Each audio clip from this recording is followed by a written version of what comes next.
Shalom saudara-saudara kasih yang dalam Tuhan kita Yesus Kristus. Mari kita akan merenungkan firman Tuhan dari Ibrani pasal yang ke-10 ayat 19 hingga ayat yang ke-31. Dan sebelumnya mari kita akan berdoa terlebih dahulu. Allah Bapa yang di surga, kami bersyukur buat kasih dan anugerah-Mu yang Kau nyatakan dalam kehidupan kami. Kami bersyukur buat darah-Mu yang sudah melahirkan kami untuk menghampiri Engkau, dan Engkau menyerahkan tubuh-Mu sendiri untuk menjadi jalan bagi kami untuk masuk di dalam hadirat-Mu. Terima kasih buat apa yang Kau kerjakan dalam kehidupan kami. Kami memiliki imam besar agung yang membawa kami untuk kami bersekutu dengan Allah Bapa di surga. Ajar kami untuk menghargai kasih karunia-Mu ya Tuhan, dan kiranya Roh Kudus yang akan terus menolong, memimpin kehidupan kami, untuk kami tetap ada di dalam persekutuan dengan Engkau, sehingga kehidupan kami semakin hari semakin diperbaharui di dalam hadirat-Mu Tuhan. Iman dan kekuatan kami diperbaharui, dan kami akan menjadi orang-orang yang berjalan bersama dengan Tuhan semakin lama semakin kuat, dan kami terus akan memperoleh anugerah yang daripada Tuhan. Terima kasih Tuhan, ini hidup kami. Saat ini kami percaya bahwa Roh Kudus akan berbicara dalam kehidupan kami. Dalam nama Yesus, haleluya, amin.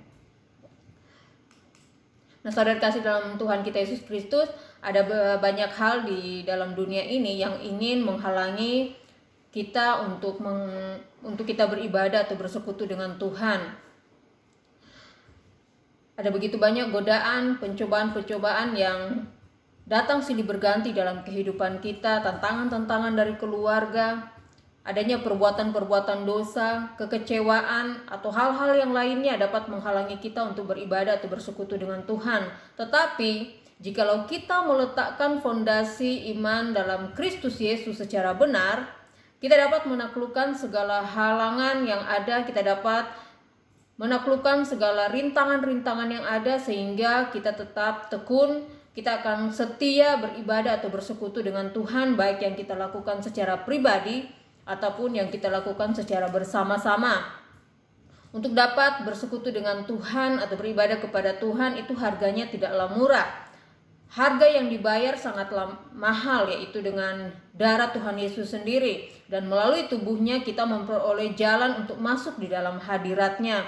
Nah, di dalam perjanjian lama manusia begitu sulit untuk datang menghadap Tuhan atau menghampiri Tuhan karena ada begitu banyak aturan-aturan yang membatasi. Namun kita orang-orang percaya yang hidup di masa perjanjian baru diberikan kasih karunia, diberikan anugerah yang luar biasa karena Kristus telah membatalkan aturan-aturan tersebut dan menggantikannya dengan dirinya sendiri.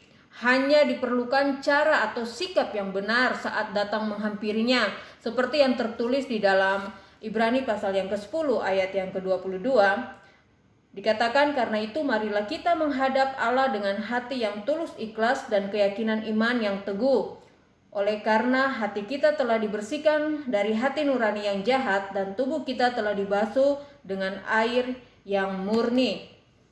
Tetapi herannya kok masih begitu banyak orang-orang Kristen, anak-anak Tuhan yang malas untuk melakukan saat teduh, malas untuk beribadah dengan berbagai macam alasan. Banyak yang kehilangan gairah untuk bersekutu dengan Tuhan dan membuat roh menjadi lemah. Nah, oleh sebab itu di pasal ini penulis mengingatkan atau mengajak orang-orang percaya, marilah menghadap Allah, marilah datang kepada Allah. Dengan kata lain, mari bersekutu dengan Tuhan, mari mendekat kepada Tuhan. Karena apa? Karena persekutuan dengan Tuhan akan membuat roh kita menjadi kuat, sehingga di dalam persekutuan kita dengan anggota tubuh Kristus lainnya, kita dapat menguatkan anggota yang lainnya.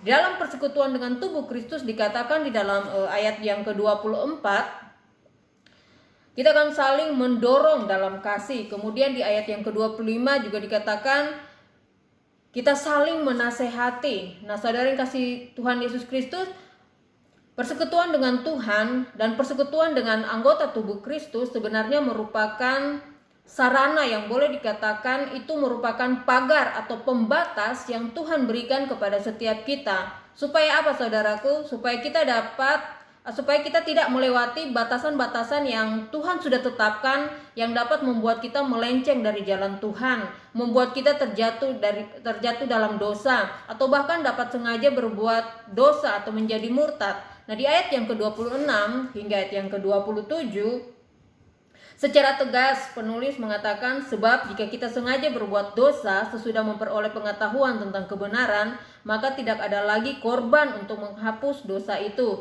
Tetapi yang ada ialah kematian yang mengerikan akan penghakiman dan api yang dahsyat yang akan menghanguskan semua orang durhaka. Sengaja berbuat dosa di ayat yang 29 dikatakan itu sama dengan menginjak-injak anak Allah, menganggap najis darah Kristus yang menghapus dosa kita, yang menguduskan kita, dan menghina roh kasih karunia. Nah, sengaja berbuat dosa itu sama saja itu menghina dan menganggap remeh pengorbanan Kristus. Dan di ayat yang ke-26 tadi dikatakan tidak akan ada lagi korban untuk menghapus dosa itu, tetapi di ayat yang ke-27 hingga ayat yang ke-31 di situ dikatakan yang ada ialah penghakiman dari Tuhan. Nah, Tuhan akan menghakimi umatnya. Setiap kita harus mempertanggungjawabkan iman dan perbuatan kita kelak di hadapan tahta penghakimannya. Nah, oleh sebab itu orang percaya tidak boleh berbuat dosa secara sengaja.